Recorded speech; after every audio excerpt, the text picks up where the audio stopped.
Pada hari ini saya akan berkhotbah dengan satu tema, kalau ia berani mati, kenapa kita harus takut hidup? Kalau ia berani mati, kenapa kita harus takut hidup? Didasarkan kepada kitab Perjanjian Baru, Yohanes pasal 18, ayat 4 sampai dengan ayat yang ke-9. Didasarkan kepada kitab Yohanes pasal 18 ayat 4 sampai dengan ayat yang ke-9. Jika Bapak Ibu ada Alkitab, boleh sama-sama memperhatikan Alkitab kita masing-masing. Demikian dikatakan ayat yang keempat. Maka Yesus yang tahu semua yang akan menimpa dirinya, maju ke depan dan berkata kepada mereka, "Siapakah yang kamu cari?" Jawab mereka, "Yesus dari Nazaret." Katanya kepada mereka, "Akulah dia." Yudas yang mengkhianati dia berdiri juga di situ bersama-sama mereka. Ketika ia berkata kepada mereka, "Akulah dia," mundurlah mereka dan jatuh ke tanah. Maka ia bertanya pula, "Siapakah yang kamu cari?" Kata mereka, "Yesus dari Nazaret." Jawab Yesus, "Telah kukatakan kepadamu, akulah dia.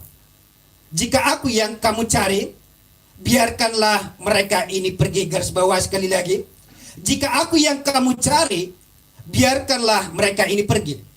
Demikian hendaknya supaya genaplah firman yang telah dikatakannya, "Dari mereka yang engkau serahkan kepadaku, tidak seorang pun yang kubiarkan binasa." Amin.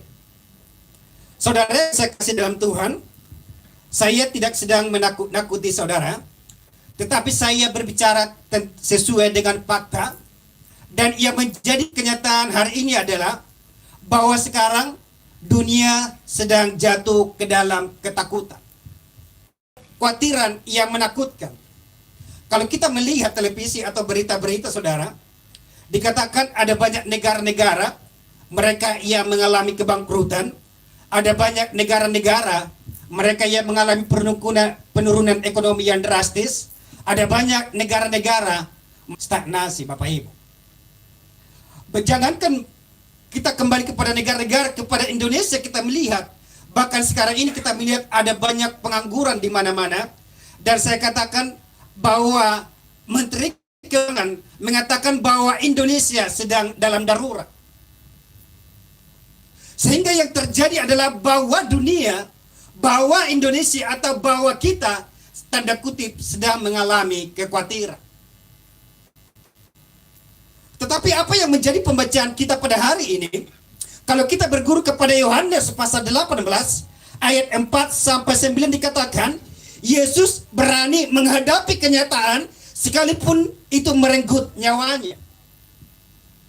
Dikatakan sekali lagi, kalau kita bertolak kepada nats ini, dikatakan Yesus berani menghadapi kenyataan sekalipun itu nyawa menjadi taruhan. Apa yang dikatakan oleh Yesus di sana? Dikatakan Yesus maju ke depan. Dalam ayat yang keempat dikatakan Yesus maju ke depan. Ketika Yesus diperhadapkan dengan suatu penderitaan, atau saya katakan ketika Yesus diperhadapkan dengan masalah, Yesus diperhadapkan dengan suatu tantangan hidup, pertama dikatakan bahwa Yesus maju ke depan. Artinya Yesus tidak pernah lari dari kenyataan, atau Yesus tidak pernah sembunyi-sembunyi, Yesus tidak pernah mundur, atau Yesus tidak pernah buron pada saat itu, Bapak Ibu. Sangat memungkinkan, apalagi pada saat itu belum ada yang namanya, belum secanggih media sekarang. Pada saat itu orang belum kenal Yesus itu yang mana. Kalau misalnya Yesus ngumpat, sangat gampang untuk bersembunyi, sangat gampang Yesus untuk mengelabui mereka. Tetapi kita perhatikan bagaimana tindakan Yesus, dikatakan Yesus maju ke depan. Bahkan ia menawarkan diri, dikatakan, "Siapa yang kamu cari?" Ketika mereka berkata, "Kami sedang mencari Yesus dari Nazaret." Murid-murid Yesus tidak mengatakan demikian. Yesus yang mana? Ada banyak di sini yang bernama Yesus. Ada bernama Gabriel Jesus. Ada yang bernama Jesus Napas dan lain-lain. Ada banyak di sini yang bernama di Nazaret ini. Ada banyak yang bernama Yesus. Yesus yang mana? Kalau misalnya Yesus lari dari kenyataan, sangat gampang Bapak Ibu. Pada saat itu orang-orang tidak mengenal Yesus itu yang mana. Tetapi kita perhatikan bagaimana Yesus menindakinya. Sekalipun yang dikatakan, akulah dia, Yesus dari Nazaret yang kamu cari. Mereka masih bingung, apakah beliau ini adalah Yesus orang Nazaret? Apakah Yesus ini akan kita tangkap? Apakah Yesus ini yang akan kita perhadapkan ke pengadilan? Jangan-jangan nanti kita salah orang. Yesus tanya sekali lagi yang kedua kalinya, yang kamu cari itu siapa? Mereka bertanya, mereka berkata, bahwa kami sedang mencari Yesus dari Nazaret. Iya, Yesus dari Nazaret, saya lah orangnya. Bahkan dikatakan yang sangat menarik, yang bawahi ayat 8, telah kukatakan kepadamu, akulah dia, jika aku yang kamu cari, biarkanlah mereka ini pergi. Jika aku yang kamu cari, biarkan murid-murid saya ini pergi. Artinya, Yesus tidak pernah takut kepada kematian. Yesus berani mati demi murid-murid supaya mereka hidup. Demi murid-murid supaya mereka tidak ketakutan dalam menghadapi hidup. Dikatakan, kalau aku yang kamu cari, biarkanlah mereka ini pergi. Biarkanlah murid-muridku ini pergi. Karena mereka tidak tahu apa-apa. Karena mereka tidak ada hubungannya dengan ini. Karena mereka jangan disangkut pautkan dengan masalah ini. Tetapi kalau kamu yang mau saya, bawalah saya, tetapi biarkanlah mereka pergi. Saya katakan sekali lagi, bahwa judul khotbah hari ini adalah, kalau ia berani mati, kenapa kita harus takut hidup? Nas ini berbicara membuktikan bahwa Yesus berani mati dan ia membicarakan dan mengizinkan dan menawarkan bahwa anak-anak atau murid-murid biarkanlah mereka pergi. Artinya kalau Yesus mati seorang diri, mereka jangan ikut-ikutan mati. Kalau Yesus mau mati diperhadapkan dengan pengadilan, mereka ini jangan disentuh. Yesus berani mati bagi mereka. Yesus tidak takut kepada kematian hanya untuk kepada murid-murid. Bahkan dikatakan ayat yang terakhir, supaya genaplah firman yang telah dikatakannya, dari mereka yang engkau serahkan kepadaku, tidak seorang pun yang kubiarkan binasa. Artinya bahwa murid-murid, bahwa setiap orang yang percaya itu dikatakan, Yesus bertanggung jawab kepada mereka, bahwa tak seorang pun yang akan dibiarkan binasa. Dikatakan bahwa tak seorang pun dari mereka yang akan mendapat celaka. Sekali lagi saya tekankan, Yesus katakan demikian, jika aku yang kamu cari, biarkanlah mereka ini pergi. Yesus tidak berani. Yesus saya katakan tidak pernah takut kepada kematian. Tetapi ia berani mati supaya kita menjadi hidup. Yesus berani mati supaya kita menjadi hidup, Bapak Ibu. Supaya kita berani hidup, supaya kita jangan takut hidup. Ada satu pertanyaan yang serius. Kenapa iya sih Yesus menawarkan dirinya kepada murid-murid? Kenapa iya sih Yesus mau menawarkan dirinya hanya kepada kita? Ada apa di balik itu, Bapak Ibu? Kalau kita berbicara Alkitab lebih lanjut, saya menemukan ada 3 alasan kenapa ia mau mempertaruhkan nyawanya hanya untuk hidup kita.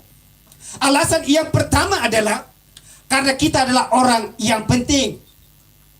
Yang kedua, karena kita bernilai tinggi dan bukan murahan. Dan yang ketiga, karena sesungguhnya kita adalah anak pewaris kerajaan. Dengan itulah kenapa Yesus mau mempertaruhkan nyawanya. Kenapa Yesus berani mati. Kenapa Yesus berani mempertaruhkan hidupnya. Supaya kita jangan hidup di dalam ketakutan. supaya kita jangan hidup di dalam kekhawatiran, supaya kita jangan hidup di dalam kegelisahan, Bapak Ibu. 3 alasan inilah yang akan kita pelajari hari ini. Kenapa ia berani mempertaruhkan nyawanya hanya untuk supaya kita hidup, supaya kita jangan takut untuk menjalani hidup. Yang pertama saya katakan, karena kita adalah orang-orang penting. Perhatikan Matius pasal 18 ayat 12 sampai dengan 14. Matius pasal 18 ayat 12 sampai 18 dikatakan, bagaimana pendapatmu jika seorang mempunyai 100 ekor domba dan seekor diantaranya sesat, tidakkah ia akan meninggalkan yang 99 ekor di pegunungan dan pergi mencari yang sesat itu? Dan aku berkata kepadamu, sesungguhnya jika ia berhasil menemukannya, lebih besar kegembiraannya atas yang seekor itu daripada atas yang ke-99 ekor yang tidak sesat. Demikian juga Bapamu yang di sorga tidak menghendaki supaya seorang pun dari anak-anak ini hilang. Saya katakan kenapa Yesus mau berani mempertaruhkan nyawanya. Alasan yang pertama adalah karena sesungguhnya kita adalah orang-orang penting di hadapan Tuhan. Contoh sederhana dikatakan, ada 100 domba. Kalau 100 domba itu satu diantaranya hilang, seorang pemilik harus mencari yang satu ini, meninggalkan yang 99 karena apa? Yang satu ini terlalu penting bagi dia. Yang satu ini merupakan barang penting bagi dia. Sehingga dikatakan ia melakukan segala cara, bahkan ketika domba ini sudah ditemukan, bahwa seorang pemilik, ia akan berpesta pora karena telah menemukan seekor domba yang telah terhilang. Dikatakan bahwa seorang pemilik harus menemukannya. Karena apa? Karena domba itu begitu penting, begitu dianggap penting. Sama halnya Bapak Ibu, kalau nanti saudara tidak datang komsel, Bapak Ibu tidak datang beribadah, mungkin PKS-nya, pemimpinnya akan mencari Bapak Ibu. Mungkin gembala akan menanyakan, akan menanyai, akan mencari Bapak Ibu karena apa? Karena Bapak Ibu adalah orang-orang penting. Katakan kiri kanan saudara, kita adalah orang-orang penting. Saya katakan bahwa kita adalah orang-orang penting di hadapan Tuhan. Sehingga dikatakan bahwa yang satu itu, dia harus ditemukan bagaimanapun caranya, apapun alasannya, itu harus dibawa pulang. Alasan yang pertama, kita adalah orang-orang penting. Ketika kita menjadi orang yang penting, saya himbau kita atau saya sarankan, jangan pernah minder di hadapan sesamamu. Jangan pernah merasa rendah diri. Jangan pernah merasa engkau hanya biasa-biasa. Tetapi dikatakan bahwa engkau dan saya adalah orang-orang penting. Tetapi jangan songong saudara. Ketika saudara bagi kami adalah orang penting. Ketika gembala atau PKS nanti menghubungi saudara, bilang dulu sama Pak Gembala itu, nanti saya dihubungi 1 jam kemudian. Dan durasi ketemu kami hanya 5 menit. Jangan menjadi orang yang songong. Saya katakan bahwa saudara adalah orang-orang penting, bahwa kita adalah orang-orang penting di hadapan Tuhan. Itulah alasan yang pertama, kenapa ia berani mati, supaya kita tidak takut untuk hidup. Itulah alasan yang pertama, kenapa Yesus mempertaruhkan nyawanya hanya untuk kita. Emang siapa kita Bapak Ibu? Kalau kita bukan orang-orang penting, mana mungkin ia Yesus harus berani mengambil alih yang sesungguhnya ia kan tidak layak untuk dihukum mati. Yesus tidak layak untuk diperhadapkan dengan kematian sesungguhnya. Tetapi yang sangat menarik dari pembacaannya, kalau engkau yang berurusan dengan aku, berurusanlah. Tetapi mereka ini, biarkanlah mereka pergi. Yesus menghadapinya. Dan Yesus tidak pernah lepas dari yang namanya tanggung jawab. Yesus tidak pernah lepas dari yang namanya, ya udahlah, mumpung mereka tidak mengenal saya, lebih bagus saya perkenalkan yang bernama Yesus dari Nazaret itu adalah Petrus. Dia tidak melakukan itu. Udahlah, Kami kompromi, saya kompromi dengan murid-murid bahwa Yesus dari Nazaret tidak ada orangnya di sini. Dia tidak kompromi.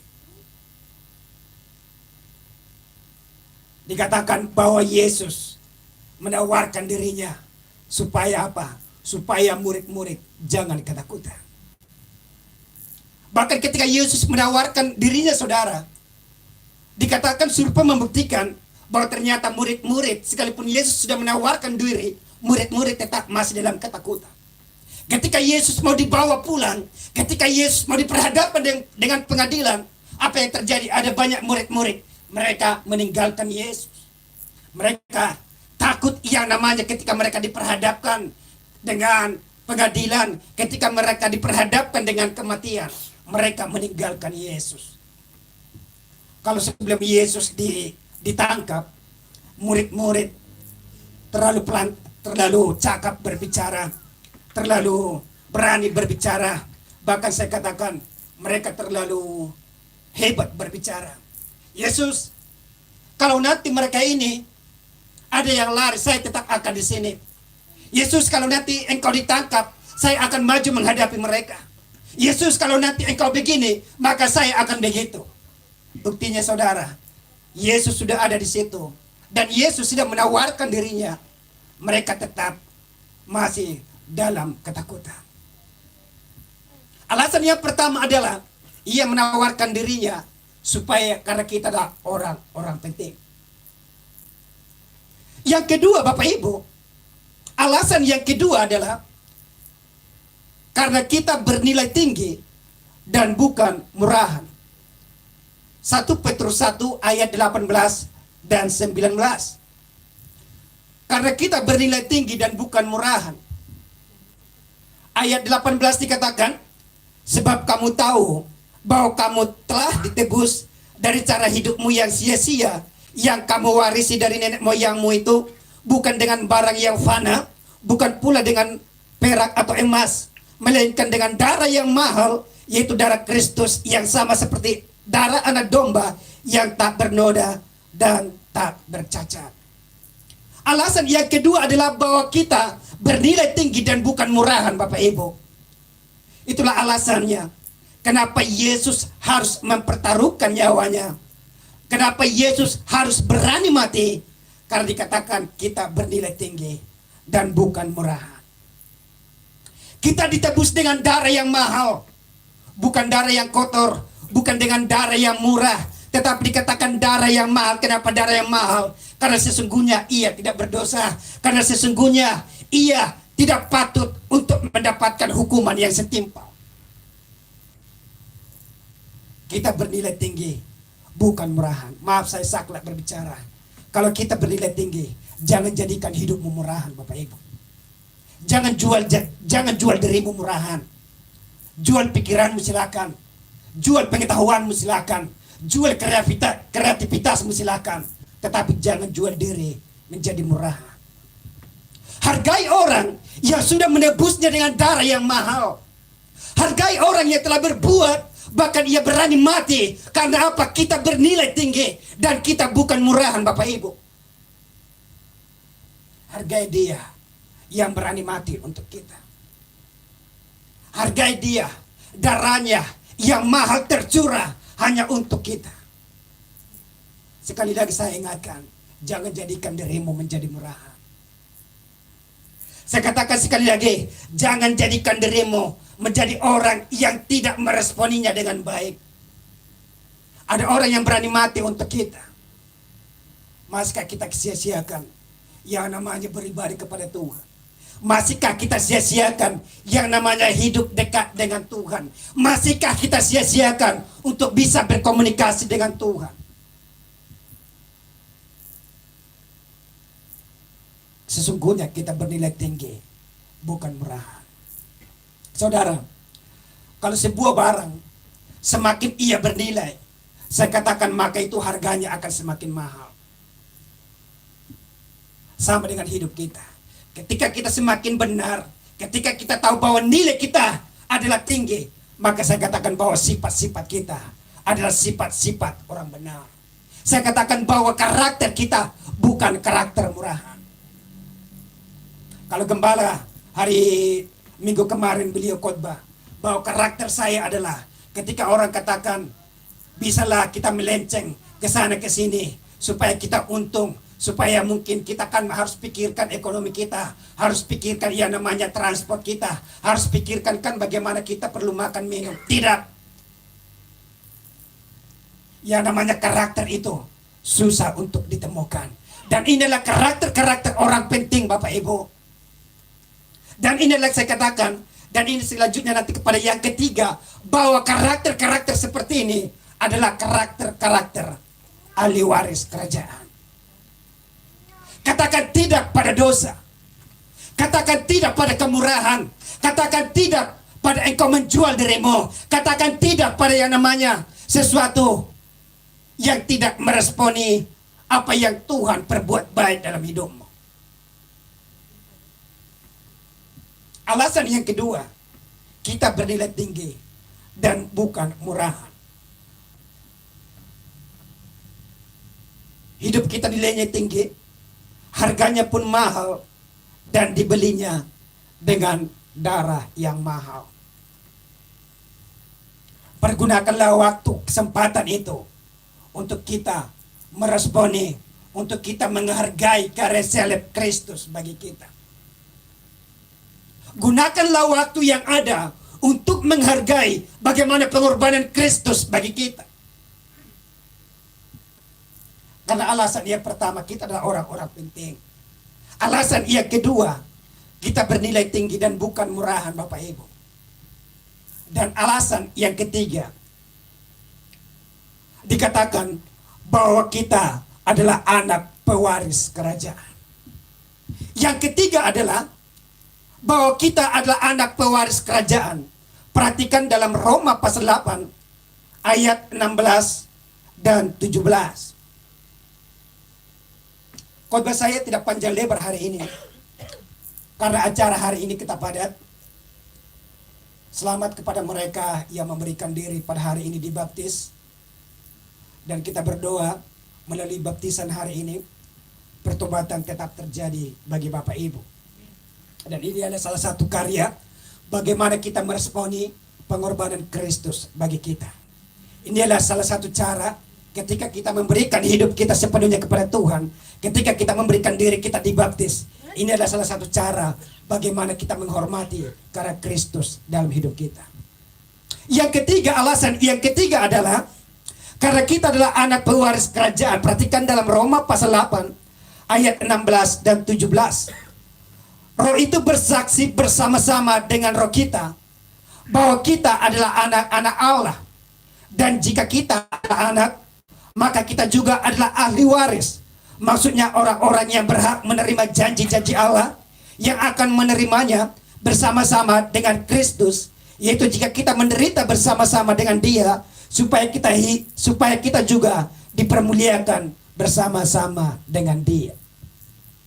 Dikatakan ayat 16 bahwa roh itu bersaksi dengan roh kita bahwa sesungguhnya kita adalah anak Allah.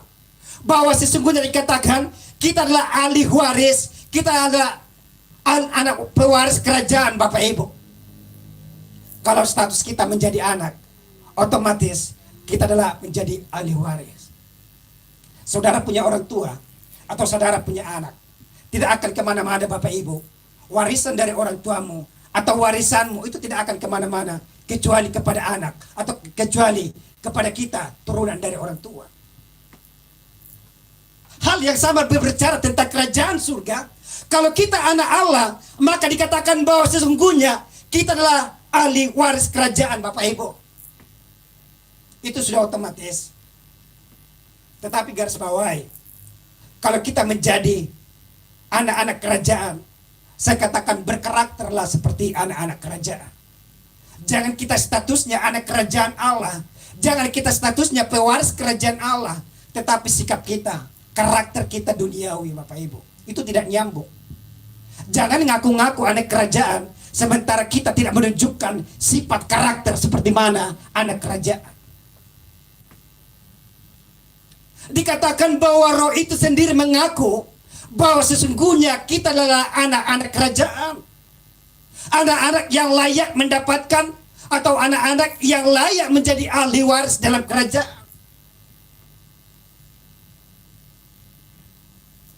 Sekali lagi saya katakan, berkarakterlah seperti anak-anak kerajaan. Hiduplah seperti anak-anak kerajaan. Jangan hidup anarkis. Jangan hidup tipu sana sini. Jangan hidup dengan dosa. Itu bukanlah karakter. Bukanlah anak-anak kerajaan, Bapak Ibu. Anak-anak kerajaan, ketika mereka hidup dalam sifat-sifat kerajaan, mereka tidak hidup dengan, mereka bukan perusak. Tetapi saya katakan bahwa anak-anak kerajaan adalah sesungguhnya mereka sebagian atau bagian dari sebuah perbaikan. Artinya dia bukan sebagai perusak. Dia datang bukan untuk menghancurkan kelompok ini dan ini. Dia datang untuk supaya orang ini menjadi jatuh. Dia datang supaya orang ini menjadi hancur. Tidak. Tetapi anak kerajaan itu akan membuat seseorang yang mungkin terpuruk hidupnya, ia akan mengalami yang namanya kebangkitan. Maka saya katakan Bapak Ibu, kita menjadi ahli waris kerajaan, maka hiduplah dengan firman Tuhan. Bagaimana mungkin kita statusnya ahli waris kerajaan tetapi kita tidak mengerti firman Tuhan, kita tidak baca Alkitab? Sangat penting. Komsel kita sudah dilakukan sebagai komsel yang perdana. Kemarin komsel E2 bertempat di rumah Mama Elta, dan komsel C2 bertempat di tempatnya Ibu Nidar atau Pak Fema. Di sana ketika kita merenungkan firman Tuhan, di sana banyak orang yang sangat terberkati. Ketika satu orang sharing dengan yang lain, sharing pengalaman yang satu dengan yang lain, di situ yang satu pendengar, mereka merasa bertumbuh, mereka merasa terberkati. Ketika seseorang mengalami dia jatuh, mungkin dia merasa jatuh, yang seorang melihat dari sisi positif, sesungguhnya engkau jatuh, engkau mengalami mungkin ujian atau berbagai pencobaan, supaya engkau mengalami yang namanya ketekunan. Maka kami mengajak supaya kita aktif dalam komsel-komsel Bapak Ibu. Inilah komsel Jumat di rumah Mama Elta, dan satu lagi komsel GSM 12 C2 di rumah Pak Pema dan Nida. Kalau kita terbangun dengan komsel, kalau kita terbangun dengan firman Tuhan, orang-orang yang hidup di dalam firman Tuhan adalah orang-orang pewaris kerajaan. Sekali lagi saya katakan, ketika kita terbangun dalam kebenaran firman Tuhan, sering dalam kebenaran firman Tuhan, sesungguhnya saya katakan kita layak menjadi anak pewaris kerajaan. Sekali lagi saya tekankan, jangan ngaku-ngaku anak kerajaan Bapak Ibu, sementara kita komsel aja kita malas, dengarkan firman Tuhan aja kita malas, baca Alkitab satu pasal sehari kita malas. Bagaimana status kami gitu? Anak pewaris kerajaan Bapak Ibu. Mungkin Bapak Ibu adalah hanya anak-anak angkat, hanya anak-anak yang mungkin mengaku diri. Karena apa? Ya tidak sesuai, status dengan perbuatan tidak sesuai. Tetapi kalau kita hidup di dalam firman Tuhan, tetapi kalau kita hidup di dalam kebenaran, kita hidup di dalam sesuatu yang membangun, kita hidup beribadah, kita hidup dalam pertemuan yang baik, itu adalah karakter dari anak-anak kerajaan. Sekali lagi kami sarankan supaya kita tetap semangat ketika ada komsel-komsel dari gereja. Tetaplah kita semangat. Karena apa Bapak Ibu? Kalau kita sudah terbangun di dalam komsel, kita saling mendengarkan atau sharing satu sama yang lain. Yang satu bersaksi dengan hidupnya, yang satu bersaksi dengan pengalamannya, yang satu memberikan pernyataan, yang satu berbicara dengan firman Tuhan. Saya katakan hidup kita akan kaya dengan hal-hal yang baik. Dan sekali lagi, bahwa demikian kita adalah anak pewaris kerajaan. 3 alasan ini Bapak Ibu yang menjadi alasan kenapa Yesus berani mati untuk kita. Kenapa Yesus berani mempertaruhkan untuk hidup kita. Yang pertama dikatakan karena kita adalah orang-orang penting. Yang kedua adalah karena kita bernilai tinggi dan bukan murahan. Dan yang ketiga, Karena kita adalah anak pewaris kerajaan. Saya undang pemain musik boleh maju ke depan. Dan saya akan tutup dengan satu kesimpulan. Fokus firman Tuhan saya tutup dengan kesimpulan. Supaya pada akhirnya kita tidak takut hidup. Karena Ia berani mati untuk kita. Kenapa? Karena kita adalah orang-orang penting. Karena kita bernilai tinggi dan bukan murahan. Dan kita menjadi ahli waris dalam kerajaan Allah. Kita tundukkan kepala kita di hadapan Tuhan. Waris leader boleh maju ke depan. Terima kasih Tuhan untuk firman-Mu pada hari ini ya Tuhan.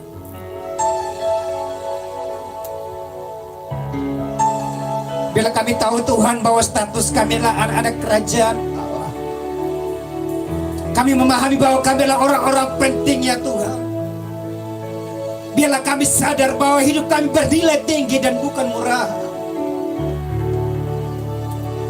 Untuk itulah kenapa Yesus berani mati untuk kita. Supaya kita tidak takut hidup. Supaya kita berani untuk hidup. Ada satu pujian berkata, bukan dengan fana-fana kau membayar dosaku, tetapi dengan darah yang mahal yang tiada noda dan celah. Angkat pujian ini yang menjadi renungan bagi kita, bukan dengan barang fana. Haleluya.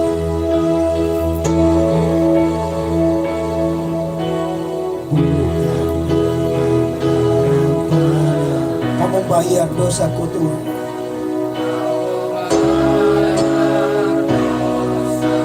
Dengan darah yang mahal, tiada noda dan celah.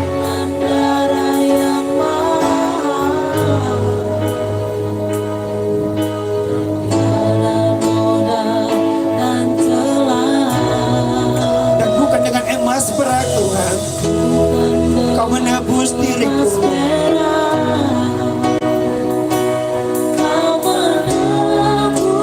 Tetapi oleh segenap kasih dan pengorbanan-Mu Tuhan, oleh segenap kasih dan sama-sama katakan, dalam hatiku dan tinggal.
Membayar dosa, Kau membayar dosa. Bila setiap kata demi kata Engkau renungkan, bila setiap kata kalimat demi kalimat Saudara renung, bukan dengan emas perak Tuhan, Engkau menebus kami.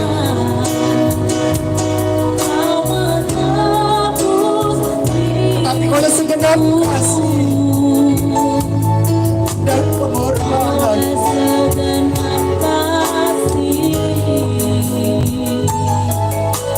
mari kita sama-sama bangkit berdiri di hadapan Tuhan. Katakan, ku telah mati Tuhan.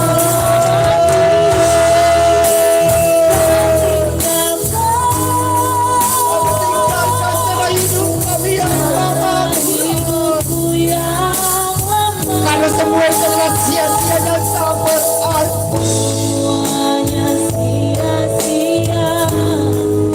tetap dipimpin oleh Roh Kudus, dipimpin oleh Roh Tuhan. Hidup ini Tuhan,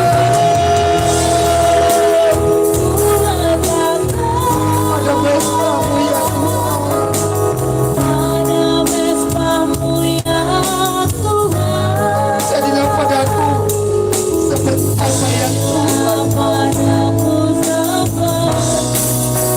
Sekali lagi katakan, setelah mati dan tinggalkan, saya akan berdoa